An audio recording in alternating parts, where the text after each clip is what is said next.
Roman Reigns, known to the wrestling world as the Big Dog and the Tribal Chief, was preparing for another electrifying night at the arena. The crowd was roaring, the lights were bright, and the energy was palpable as he prepared for his entrance. But fate had a different script for him that evening.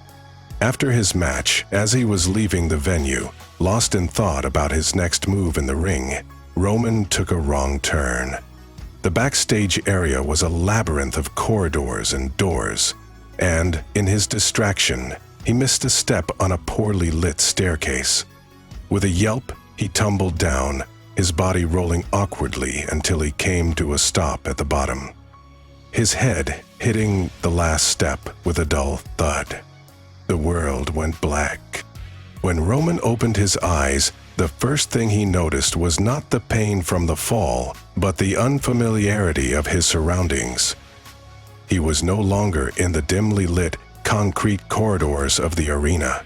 Instead, he found himself in an opulent room, surrounded by rich wood paneling and antique furniture. He was dressed in a suit, not his wrestling gear, and there was a sense of formality in the air. Rubbing his head, puzzled, Roman stood up, noticing the weight of responsibility in his limbs. He walked to a nearby window, pulling back thick curtains to see the White House lawn. The realization hit him like a spear in the ring. He thought he was the President of the United States. He turned around to see advisors and aides bustling around, one of them approaching him with a clipboard.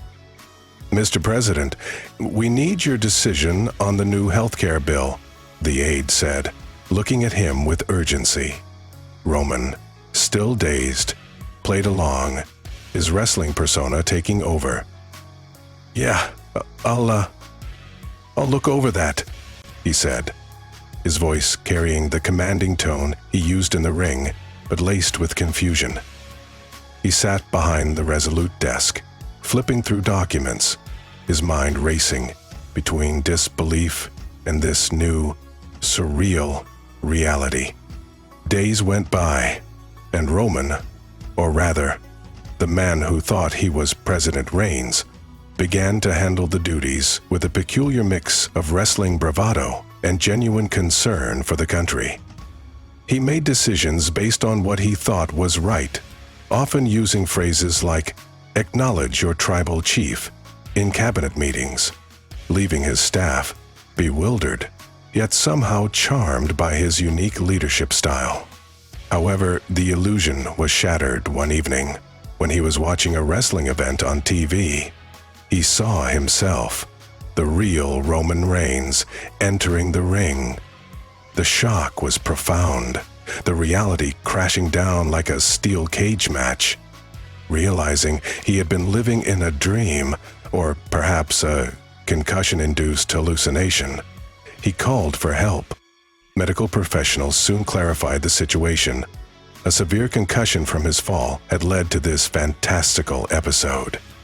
After treatment and rest, Roman returned to his actual life, but not without a newfound respect for the complexities of leadership and a humorous story to tell in the locker room.